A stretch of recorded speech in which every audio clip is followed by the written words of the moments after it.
ప్రధాన ప్రతిపక్ష నేత మాజీ ముఖ్యమంత్రి కేసీఆర్ ఈసారి బడ్జెట్ సమావేశాలకు హాజరవుతారు అంటూ బీఆర్ఎస్ పార్టీ లీకులిస్తుంది.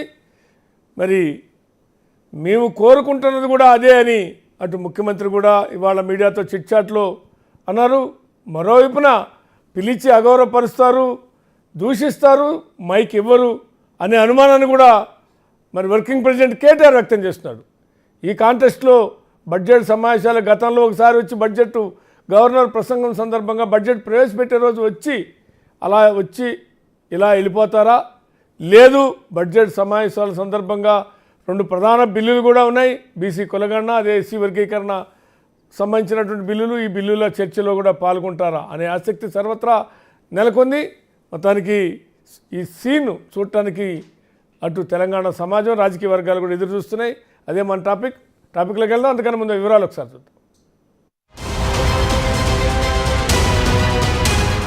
ఈ నెల 12 నుంచి జరిగే తెలంగాణ అసెంబ్లీ బడ్జెట్ సమావేశాలు హై వోల్టేజ్ పొలిటికల్ హీట్ కు కారణమవుతాయా అంటే అవునన్న సమాధానమే వస్తోంది. కేసీఆర్ ఇన్నాళ్లు అసెంబ్లీకి హాజరు కాలేదు. గత బడ్జెట్ టైంలో వచ్చి మీడియా పాయింట్ దగ్గర మాట్లాడి వెళ్లిపోయారు. అంతే, ఆ తరువాత అసెంబ్లీ వైపు కన్నెత్తి కూడా చూడలేదు. అయితే తాజా బడ్జెట్ సమావేశాలకు హాజరవుతానని ఇటీవలే ఫామ్ హౌస్ లో కీలక నేతలతో జరిపిన మీటింగ్ లో కేసీఆర్ క్లారిటీ ఇచ్చారు. అటు తాజాగా కేటీఆర్ కూడా సిగ్నల్స్ ఇచ్చారు. అయితే కొడుకుగా, కేసీఆర్ అభిమానిగా ఆయన అసెంబ్లీకి రావద్దనే తాను కోరుకుంటున్నానని చెప్పటం పొలిటికల్ సర్కిల్స్ లో కొత్త చర్చకు తెరలేపింది. ఇందుకోసం ఆయన ఇచ్చిన జస్టిఫికేషన్ ఏంటంటే అసెంబ్లీలో కేసీఆర్ స్థాయికి సరితూగే లీడర్ కాంగ్రెస్ లో ఎవరూ లేరన్నారు. తామిద్దరం సరిపోతామని కేటీఆర్, హరీష్ రావు చెప్పుకున్నారు కూడా. సమఉజ్జీలు ఎవరూ లేకపోతే సభకు ఎందుకు రావటం, ప్రతిపక్ష నేత హోదాలో ఎందుకు ఉండటం అన్న ప్రశ్నలు కూడా కాంగ్రెస్ నుంచి వస్తున్నాయి. నిజానికి చాలా సందర్భాల్లో సీఎం రేవంత్ సహా మంత్రులందరూ కేసీఆర్ అసెంబ్లీకి వచ్చి మాట్లాడాలని, సూచనలు, సలహాలు ఇవ్వాలని అన్నారు. ఇంకొన్ని సందర్భాల్లో సవాళ్లు కూడా విసిరారు. వాటికి కేసీఆర్ రెస్పాండ్ కాలేదు. అయితే లేటెస్ట్ గా తాను వస్తున్నానంటూ లీకులిచ్చారు. ఈ నెల 12 నుంచి 27 వరకు తెలంగాణ అసెంబ్లీ బడ్జెట్ సమావేశాలు జరగబోతున్నాయి. కొత్త ప్రభుత్వం కాబట్టి వదిలేశాం అన్న కాన్సెప్ట్ లో కేసీఆర్ ఉన్నారని, ఇప్పుడు మాత్రం అలా కాదని అంటున్నారు. బడ్జెట్ కేటాయింపులు, పెండింగ్ ప్రాజెక్టులు, హామీలపై కేసీఆర్ నిలదీస్తారని గులాబీ శ్రేణులంటున్నాయి.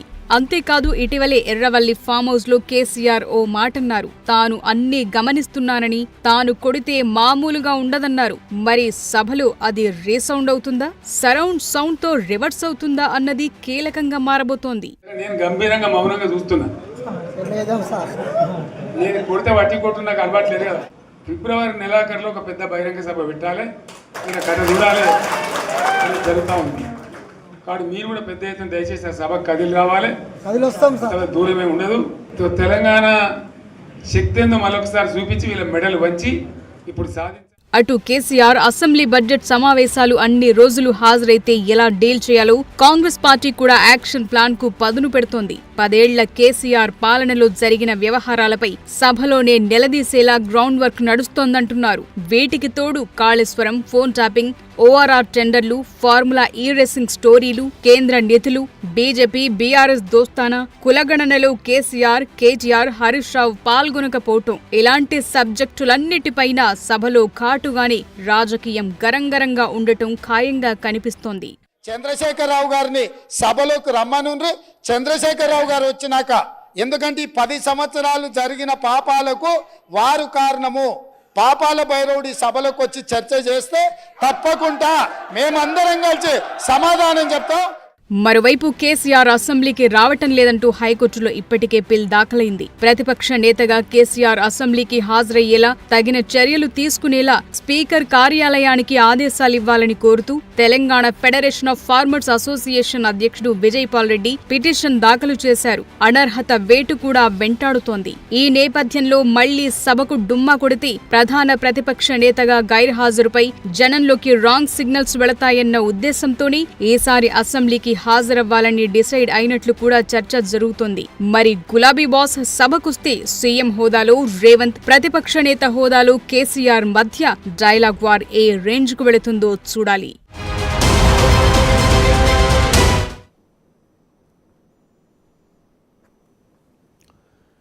ఇక ఇదే అంశంపై మనతో చర్చలో